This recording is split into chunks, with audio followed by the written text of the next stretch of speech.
30대 이제는 내 집 마련하고 싶은데 모든 상황이 절망스럽기만 합니다. 전세 사기 뉴스로만 접하고 내 얘기는 아니겠지 생각했었는데요. 그게 제 얘기가 되었습니다. 현재 살고 있는 집은 2019년 2억에 계약을 했고요. 전세 2년 연장 계약 시 1,000만 원을 인상을 했는데요. 다행히 허그 전세보증보험에 가입해뒀지만 은행에서 전산처리 누락으로 그 1,000만 원을 인상했던 이 금액에 대해서는 못 받게 된 거예요. 다행히 현재는 대학력 있는 임차인으로 설정이 되어 있습니다. 전세 사기 피해 담당 변호사분께 전화 상담을 했더니 포기하시고 이사 가세요 말뿐이었어요. 마치 전세 사기가 당연해진 것 같아 씁쓸합니다. 사실 저의 가족에게는 전세 사기 외에도 가슴 아픈 일들이 참 많았습니다. IMF가 터지면서 까만 정장을 차려입은 남자 10명이 집에 들어와 빨간 딱지를 붙이더라고요. 신용불량자가 되신 아버지는 닥치시는 대로 일을 하셨는데요. 사춘기 시절 아버지가 부끄러웠던 적도 있습니다. 참 철없던 딸이었죠. 고등학생이 되던 어느 날 엄마가 대장암이었다는 걸 알게 됐습니다. 항암제를 맞다 보니 머리가 다 빠지고 병원만 다녀오면 화장실에서 토하느라 나오시질 못하고 결국 온몸에 암이 전이되었고 손 쓸 수 없는 상태가 되었습니다. 엄마는 치료를 받으시느라 먹는 것도 자유롭게 못 드시는 상태였어요. 제일 먹고 싶어 하셨던 치킨을 사드렸는데 웃는 엄마의 얼굴을 보면서 이제 마지막이겠구나 라고 느꼈습니다. 딸로서 가슴이 무너지는 순간이었습니다. 엄마는 그렇게 고생만 하다가 돌아가셨습니다. 현재는 저와 아빠, 언니, 세 가족이 열심히 일해서 빚도 다 갚고 이제는 안전하게 나만의 집을 마련해 남은 인생을 편하게 살아보고 싶습니다. 얼굴 유튜브를 출퇴근 시 라디오처럼 듣고 강의도 들어보니까 서서히 보이더라고요. 좋은 시기가 오고 있다는 걸요. 이 상황을 기회로 만들어 볼까 싶어서 임차인 경매 낙찰을 받아보려고 합니다. 가장 저렴하게 내 집 마련할 수 있는 마지막 기회가 아닐까 생각이 들었습니다. 종잣돈도 부족한 제 상황과 평생 고생하신 아버지 구해주얼부에서 한 번만 도와주세요.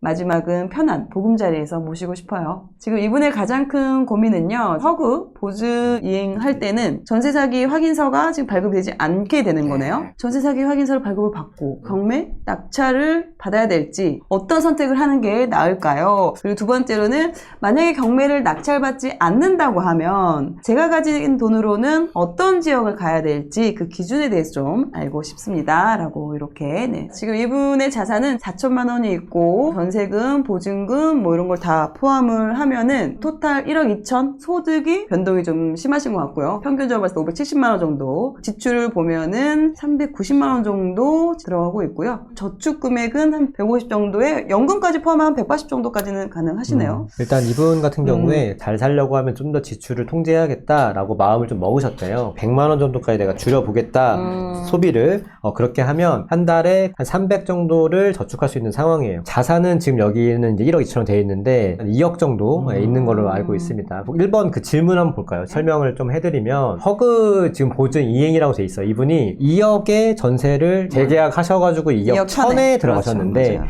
2억 1천에 들어가셨을 때 이제 허그에 이제 전세 보증을 하신 거예요. 2억까지는 집주인한테 돈을 못 받아도 허그한테 돈을 대신 받아서 나갈 수 있는 상황인데 전세 사기 확인서라는 용어가 있어요. 정확히는 전세 사기 피해자 결정문이라고 있는데 피해자가 아닌 거잖아요. 왜냐면 돈을 받았으니까 그 사기 확인서가 발급이 안 되면 1,000만 원 포기하고 나갈 거냐 기다릴 것이냐 요 지금 기로 안에 있는 거예요. 그 기로 안에서 또 한번 생각을 하신 거죠. 차라리 내가 낙찰을 받아볼까? 이게 왜 고민이 되시냐면 전세 사기를 당하시면 정부가 이번에 특별법을 제정을 해가지고 살고 있는 집을 먼저 그 낙찰을 받을 수 있는 우선권을 줬거든요. 왜냐면 요 물건이 여러분들 사연에 나오지 않았지만 노원구에 있는 역세권 아파트예요. 재건축이 진행되는 배경에 있는 아파트라서 미래 가치가 좀 있지 않을까라는 생각도 좀 있으신 것 같아요. 이런 분들한테 전세 사기에서 일어나서 내가 받을지 안 받을지 선택을 하는 선택 기준, 거기서 넥스트 스텝이 무엇인지를 설명해 드릴 수 있고, 설령 전세 사기가 아니다 하더라도 딱 그 사회 초년생에 딱 예산을 갖고 있는 분이거든요. 그 사회 초년생 분들이나 아파트를 처음 취직하시는 분들한테도 그런 원칙과 기준을 알려드릴 수 있어서 선정을 하게 되었습니다. 내가 갖고 있는 돈으로 어디를 알아볼 수 있을지, 어떤 기준으로 봐야 되는지를 이 지역을 통해서 설명을 드리면 좋을 것 같아서 제가 하겠습니다. 좋습니다. 동쪽 끝으로 가게 되면 중랑구라는 지역이 있습니다. 이 지역을 자세히 살펴보면 강남으로 들어갈 수 있는 7호선이 관통하고 있고요. 경의중앙선, 경춘선이 지나가고 있고 그리고 이 택지 위쪽으로 6호선까지 지나가고 있는 서울에서는 외곽이지만 교통이 불편하지 않는 지역에 위치하고 있습니다. 지역을 살펴보면 이 면목동이라는 이 지역에서 사가정 센트럴 아이파크라는 지역이 있어요. 중랑구에서 대장 아파트라고 불리는 지역인데 신축이네요. 그렇죠. 딱 모양을 보니까. 보시면 너무 좋죠. 여기가 정비되지 않았지만 그럼에도 네네네네. 불구하고 새 아파트가 들어오면서 정비가 된 모습이에요. 음. 이 아파트가 2020년에 지어진 정말 이제 완전 초시적 신축이네요. 아파트잖아요. 지금 한 10억 8천 정도? 음. 전세는 한 6억 정도의 모습을 보이고 있어요. 그리고 7호선을 따라서 쭉 올라가면 오른쪽에 신내택지라고 부르는 지역이고요. 또 여기는 근데 좀 단점은 90년대 아파트들이 있어서 좀 낡았다는 느낌은 있지만 초등학교, 중학교, 고등학교 모인 사람들이 많이 모여 살고 거주하기가 좀 좋은 지역이에요. 건영 캐스빌 이런 아파트 이제 7억 8천 정도의 가격을 보이고 있죠. 2006년에 지은 아파트 연식도 상대적으로 좋기 때문에 괜찮은데요? 거의 7억 8천 8억에 가까운 가격을 보이고 있는 거예요. 오른쪽을 살펴보면 주택지구, 택지가 신축 택지가 형성이 돼 있어요. 여기 아파트 가격들을 살펴보면 한 7억대 중반에서 8억대 정도의 가격을 보이거든요. 저 어떻게 생겼어요? 상가도 여기도 새 깨끗하죠. 거야. 그러니까 상가가 다 새 거잖아요. 상가도 새 거고 아파트도 네. 새 거고 도로도 정말 어. 정비가 잘 돼 있죠. 이렇게 좋은 택지지만 교통이 경의중앙선이나 경순선이 좀 상대적으로 덜 수원하는 이런 부분이기 때문에 여기 건영 캐스빌 이렇게 좋은 좀 상대적으로 낡은 아파트지만 비슷한 가격대를 보이는 거예요. 위쪽으로 올라오면 이제 신내라는 구축 아파트 택지가 이렇게 위치하고 있고 신내 쪽에서 가장 좋아하는 이제 이 편한 세상 화랑드라는 아파트가 있어요. 지은 지 한 6, 7년 정도 된 아파트고요. 여기 가격은 이제 9억 5천대 정도 9억 가격입니다. 5천. 여기가 역세권이고 7호선과 6호선을 좀 걸으면 더블 역세권을 이용할 수 있고 상권도 이용하기 편리하고 하기 때문에 그리고 또 바로 위쪽에 보면 공릉이라는 7호선 지역이 있어요. 노원구긴 한데 이 생활권을 크게 확장해서 보셔도 좋을 것 같고요. 천을 끼고 있는 이 지역에는 아파트와 초등학교가 있는 지역에서 사람들이 또 다른 선호하는 이제 택지지구가 되기 때문에 이런 모습을 가지고 있어요. 이 오른쪽에 보면 아파트가 몰려있죠. 네. 그리고 대학교, 대형병원까지 갖추고 있기 때문에 여기 상권이나 이런 부분에서 거주하기 좀 좋아하는 환경이고 그래서 인프라도 잘 갖춰지고 그리고 여기는 한 가격대가 5구 기준으로 한 4억대 중반에서 5억 초반? 상대적으로 이 7호선 역세권에 불과하고 그러네요. 낮은 가격을 할 수 있거든요. 오. 충분히 사연자분도 여기를 살펴보시면 좋고 또 이 가격대에서 고민하시는 많은 분들이 계실 때도 내가 일자리가 멀지 않고 여기를 충분히 누릴 수 있는 분이라면 같이 좀 살펴보면 좋을 것 같아서 이 지역을 좀 설명을 드렸습니다. 좋습니다. 좋습니다. 안녕하세요. 안녕하세요. 네, 코코드림입니다. 보증금을 제대로 이제 돌려주지 못하고 경매까지 넘어가면서 잘못하면은 돈을 돌려받지 못하게 된 상황이기 때문에 좀 도움을 드리면 좋겠다라는 생각이 들었습니다. 중랑구도 또 이제 한가위 부인님께서 또 이제 지역 분석을 해주셨는데 혹시 중랑구 가본 적 있으세요? 제가 말씀드리고 싶었던 게 음. 선순위 임차인 대항력을 해놔가지고 네. 이사 나가도 괜찮다고 하셔서 사실 그 묵동 쪽을 집을 봤어요. 그쪽이랑 공릉동도 봤었고요. 월세 정도로 알아보려고 계속 보고 있었는데 월세 매물이 많지가 않았었어요. 안 그래도 말씀드리려고 했던 지역들을 보셨다고 하니까 한결 조금 더 와닿으실 것 같고 시청하시는 분들한테도 지금 말씀드리는 지역들이 굉장히 의미 있는 지역이기 때문에 가격도 저렴하고요. 그래서 도움이 되실 거라 생각을 합니다. 다만 일단 이 사연을 신청하신 이유가 전세 사기를 당한 아파트를 낙찰에 대해서 받아야 되냐 받지 않아야 되냐 뭐 이런 것들이 지금 가장 고민이셨잖아요. 그거에 대해서는 지금 어떻게 생각하고 계세요? 법원하고 저도 막 여기저기 전화도 해보고 알아봤는데요. 경매 물건이 너무 많아서 사실 저희께 아직 임의 경매까지만 되어 있어요. 이러다 보면 유찰이 계속 지속될 수도 있다고 하시더라고요. 유찰이 계속 진행되다 보면 저희가 받아가야 될 수도 있는 상황이 올 수도 있다고 얘기를 들었어요. 그렇게 될 경우에는 제가 이거를 정말 받아도 되는 건지가 두 단계로 말씀을 드릴 건데 첫 번째는 노원구에 있는 아파트인데 사실 입지는 상당히 좋잖아요. 네, 선순위신 거 맞으신 거죠? 네, 저희가 내용증명 보냈고 뭐 임차권 등기 설정까지 다 되어 있어서 네. 여기는 저희가 대항력이 먼저 들어와 있기 때문에 이사 나가도 상관없고 나중에 뭐 경매가 진행이 되더라도 낙찰자한테 저희가 요구해서 받을 수가 있다고 하시더라고요. 그러면 지금 다른 채권자가 있나요? 아니, 없어요. 채권자가 없어요. 왜냐면 이게 제일 중요한 게 이런 경매를 받을 때 뭐 예를 들어서 아파트가 5억일 때 내 전세금이 2억이고 거기에 플러스 뭐 다른 대출이 3억이 꽉 차게 껴있으면은 낙찰을 5억 언더로 받게 되면은 선수님의 2억은 다 받긴 하겠지만 그런 상황이 아니라고 하거나 혹은 낙찰을 받으신다고 하더라도 나머지 돈들 권리관계를 수습하는 게 어려우실 수도 있잖아요. 그래서 제가 한번 여쭤봤는데 전세보증금 이외에 다른 대출이 걸려있지 않는 상황이라고 하면 낙찰을 받으시는 건 나쁘지 않다고 생각을 해요. 다만 이제 문제는 뭐냐, 내가 이 아파트를 얼마에 낙찰 받을 수 있느냐가 문제인 거잖아요. 근데 제 생각에는 이 아파트가 정고점이라고 하죠. 저희가 저번 사이클에 갔던 최고가의 가격을 토대로 해서 현재 가격을 좀 보면 되는데 지금 한 8억 정도가 되어 있잖아요. 근데 지금 받으시려는 가격은 8억보다는 사실 훨씬 더 낮긴 해야 돼요. 그리고 이게 재건축을 바라보는 아파트라서 재건축 분담금까지 감안하면은 아주 적게는 3억에서 많게는 5억까지도 저희가 지금 되어 있거든요. 그러면 이제 판단을 하실 때 내가 받는 낙찰 가격에다가 5억이라는 분담금을 더해서 나오는 새 아파트의 가격이 될 거잖아요. 그러면 그 가격이 그 주변에서 신축 아파트의 가격을 봤을 때 이거 괜찮은 것 같은데 라고 하면은 받으셔도 괜찮아요. 네. 근데 이제 그 가격이 안 될 것 같다 라고 하면은 조금 가격이 비싼 거가 되겠죠. 나중에 생각할 분담금까지 말씀하시는 거죠? 그렇죠. 그리고 설령 그게 된다 하더라도 내가 만약에 분담금을 낼 수 없는 상황이다, 내가 그럴 여유가 없다라고 하면 이 아파트를 낙찰받는 게 크게 도움이 되지 않을 수도 있는 거죠. 알겠습니다. 네. 그리고 네. 만약에 이 기준상에서 내가 그 노원구 아파트를 받지 않는다고 한다고 하면 그 다음에는 이제 내가 살 수 있는 아파트가 얼마인지를 계산해 봐야 되거든요. 지금 내가 가질 수 있는 금액이 2억 정도가 되고 소득 구간이 정확히 지금 잡히진 않았지만 제가 어림짐작하기로는 디딤돌을 받을 수 있는 상황인 것 같거든요. 디딤돌을 받을 수 있더라고요. 아, 그렇죠. 그러면은 네. 이게 생애 최초 구매시잖아요. 맞을까요? 네, 생애 최초요. 네, 본인이 갖고 계신 2억에다가 디딤돌 대출 최대 3억까지 받을 수 있다고 가정하면 한 5억 언더까지 아파트가 가능한 상황이에요. 그리고 지금 아까 월세를 알아보신다고 하셔가지고 그 월세 대신 이제 디딤돌의 이자 원리금을 갚는 셈이 되실 거잖아요. 3억 받으시면 126만 원 정도 되실 거예요. 그러면 한 300 정도가 지금 저축 예정 금액이라고 제가 알고 있는데 300에서 126 정도면 충분히 감당 가능한 대출이고 그렇게 되면은 5억 언더로 디딤돌 대출을 받는다는 가정하에 내가 살 수 있는 아파트가 어딘지를 보면 될 것 같다 라고 생각하시면 될 것 같거든요. 갈 수 있는 아파트 지역을 선정을 해야 되는데 직장이 잠실이시니까 잠실에서 그래도 오갈 수 있는 지역이 아까도 알아보신 것처럼 중랑구가 적당하다고 저도 생각이 돼요. 그래서 중랑구 혹은 아까 공릉역 주변을 지역 분석을 하신 거고요. 그래서 거기 있는 아파트 중에서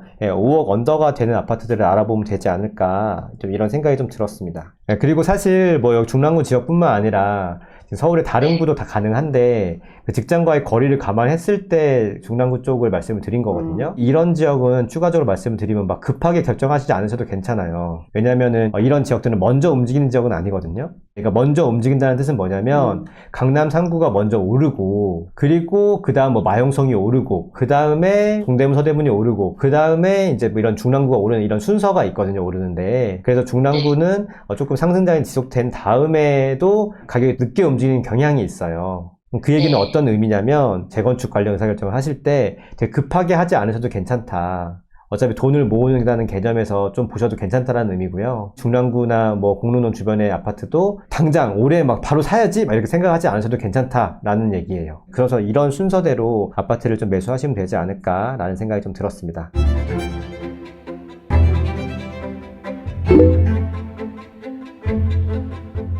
적어주신 사연을 보면서 마음이 좀 많이 아팠거든요. 왜냐면 얼마나 이번에 지금 겪고 계신 일뿐만이 아니라 엄청나게 또 힘든 시간을 보내셨잖아요. 정말 진심으로 행복해졌으면 좋겠다는 생각을 가지면서 어떻게 하면 더 나은 방향을 할까 고민을 많이 했었거든요. 중랑구 지역이나 여기서 집을 매수하고 끝이 아니라 새로운 시작이라고 생각을 하거든요. 조금 힘든 상황이 될 수 있지만 그런 이제 저축을 꾸준하게 하시면서 충분히 거주하는 집 외에도 나의 자산을 늘릴 수 있는 기회들이 찾아오고 있고 실제로 해왔던 과정들이나 노력들을 보시면 아몬드님은 누구보다도 잘할 수 있다고 생각이 들어요. 그리고 중요한 건 그거잖아요. 내 옆에는 누구보다도 소중한 아버님도 같이 있으니까 여기가 아마 마지막이다? 나의 힘든 점이 마지막일 거다. 이런 생각을 가지고 내가 안정적인 집도 이제 가지시고 그리고 그 뒤에 희망을 잃지 말고 하나씩 자산을 늘려나가면 분명히 내가 원하는 행복한 삶뿐만이 아니라 안정적인 삶과 여유 있는 삶까지 가져올 수 있으니까 더 나아질 거라는 생각만 가지셨으면 좋겠어요. 너무 감사합니다. 이전에도 그 전셋집에서 한번 또 이런 보증금 제대로 못 받아가지고 법원까지 막 갔었던 또 그런 또 맞아요. 경험이 있으시더라고요. 그래서 그 이후로 보증보험을 이제 바로바로 이제 가입을 하게 됐던 거고, 사연으로 봤을 때 아몬드님 같은 경우는 어떠한 일이 터졌을 때 그거에 대해서 계속 그냥 뭐 원망하고 뭐 이거에 대해서 아, 왜 나에게 이런 일이 생겨 막 이런 거보다는 그에 걸맞는 해결책을 찾기 위해서 정말 적극적으로 노력하시는 분이시고, 그거를 그 순간에 끝내는 게 아니라 앞으로의 그런 행동을 할 때 좋은 선택이 될 수 있게 그거를 잘 해 나가시는, 성장해 나가시는 그런 분이신 것 같아요. 그래서 이번에도 이러면서 또 경매에 대해서 또 공부하셨을 거 아니에요. 엄청 복잡하게 공부를 하게 그러니까 됐어요. 이거 내 돈이 들어가 있기 때문에 내가 어떻게 해야지 내 돈을 좀 더 지킬 수 있고 이거를 보호할 수 있을까, 이거를 생각하고 달려들면은 거기 안에서도 배우는 부분이 많이 있어서 이러한 상황이 생기긴 했지만, 근데 그걸 또 잘 헤쳐나가실 수 있는 충분히 가지고 있으신 분인 것 같아서요. 햇바사님께서 댓글을 주셨는데요. 아몬드님이 이제 다이아몬드님이 되실 거라는 그런 또 응원의 댓글을 또 달아주셨습니다. 아쉽다. 네. 아쉽다. 네, 좋습니다. 어디 물어볼 데가 많이 없더라고요. 새벽 3, 4시까지 요즘에 항상 검색하고 공부하고 했었던 것 같아요. 제가 모르니까 자꾸 당하는 것 같아서. 맞아. 왜 나한테만 이런 일이 생길까? 그런 원망도 드실 텐데, 그럼에도 불구하고 잘 해결해 나가시려고 하고, 좋은 선택 하시려고 저희한테 또 사연까지 보내주셔서, 또 주변에 비슷한 상황을 겪고 있는 분들한테도 도움이 또 많이 될 수 있지 않을까라는 생각이 듭니다. 씩씩하게 잘 해나가시기를 응원하겠습니다. 아몬드 화이팅! 네, 화이팅!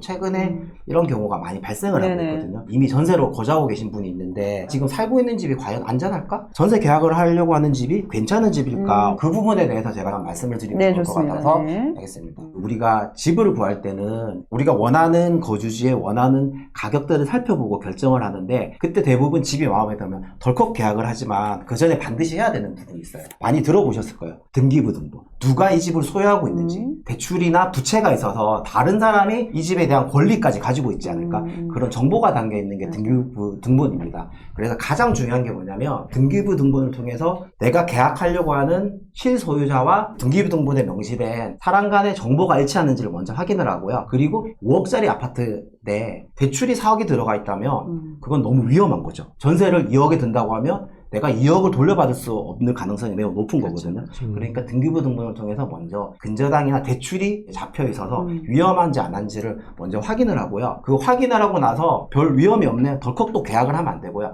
허그 보증, 전세 보증보험을 반드시 확인을 해서 가입을 해야 되는 거예요. 내가 전세 보증보험 가입이 안 된다고 하면 아무리 이 아파트에 거주하고 싶다 하더라도 안전장치가 걸릴 수 없기 때문에 전세보증보험 가입이 되는지 확인을 하고 전세보증보험까지 가입을 하셔야 되는 거예요. 가장 중요한 부분이고요. 이미 거주하고 있는데 어떡하지? 이런 생각이 들 거예요. 그러면 우선 똑같이 등기부 등본을 확인해서 여기에 위험을 줄 수 있는 대출이 있는지를 확인하는 거고, 근데 그 대출이 많지 않다고 해서 안심을 하면 안 되고요.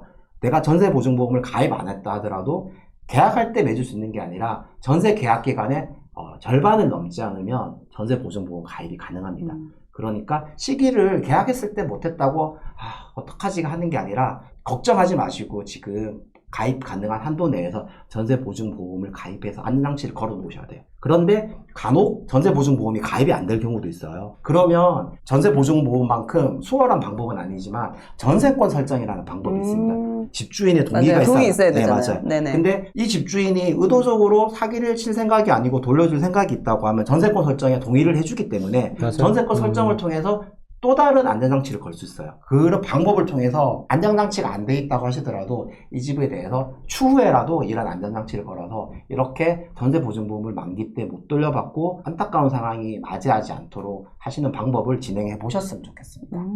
그리고 또 이런 경우도 있겠죠. 지금처럼. 이때는 하는 방법이 당사자 본인께서 관할 시청이나 도청에 일단 신청을 하셔야 되는데, 신청할 때는 요건이 4가지가 있어요. 첫 번째, 확정일자. 우리가 이 집에 들어오면 이사 올 때 확정일자라고 동사무소에서 부여를 받아요. 그런데 이미 전세가 만기돼서 이사를 나가신 분이 있거든요. 근데 이 경우에는 그냥 나가시면 안 되고 임차권 등기 명령 신청을 하셔서 이 집의 권리를 확보한 채 이사를 나가시면 거주하고 있다는 확인 또는 거주를 하지 않더라도 이 집에 권리가 있다는 확인이 있어야 되는 첫 번째 요건이 있고요. 대항력을 갖추는 거죠. 그렇죠. 이 집에 대한 권리를 갖추는 거죠. 두 번째는 전세보증금이 조건이 좀 아쉽긴 한데 3억 이하에 해당이 돼요. 그런데 내 전세가 3억 2천이네, 3억 3천이네 이렇게 안타까워하실 필요는 없고요. 지역이나 상황에 따라서 최대 한 2억 원까지는 협의 조정이 가능한 부분이 있으니까 내가 안 된다 생각하지 마시고 가능한지를 확인해 보시면 돼요. 네네. 그래서 이 두 가지 요건 그리고 그 전세 사기 피해자 결정문, 전세 사기 피해가 발생했다는 증빙이 있어야 돼요. 전세 사기 피해자 결정문을 받기 위해서는 근거가 있어야 되거든요. 그게 그렇죠. 뭐냐면 임대인이 돈을 돌려줄 수 없다는 사실이 증명이 되니까 그 사실을 증명하는 방법이 그게 두 가지예요. 임대인이 파산 선고를 했다는 결정문, 법원에서 내리거든요. 결정문을 가지고 증빙을 할 수 있고요. 두 번째는 이제 파산이 아니더라도 회생기지, 즉 파산까지는 아니지만 갚을 여력이 없네, 분할해서 납부하겠다, 즉 이제 임대인도 회생을 하겠다는 일종의 파산, 준파산에 준하는 상황이 있거든요. 여기에 대한 결정문, 이 네 가지 조건이 갖춰지고 나면 혹시 사기로 인해서 보증금을 못 돌려받았을 때는 이런 대응을 하시는 부분으로 인해서 하는 방법이 있으니까 참고해서 이제 행동으로 옮겨보셨으면 좋겠습니다. 지금 이분은 2억 천에서 2억을 돌려받을 수도 있다고 하지만 1,000만 원이라고 하면 평범한 직장인이 진짜 그렇죠. 먹고 아끼고 줄여서 몇 달을 모아야지 되는 돈이거든요. 그래서 너무 안타까우니까 그런 부분에 대해서 내가 속상하지만 속상함을 꾹 누르고 적극적으로 한번 대응을 해보셨으면 좋겠습니다.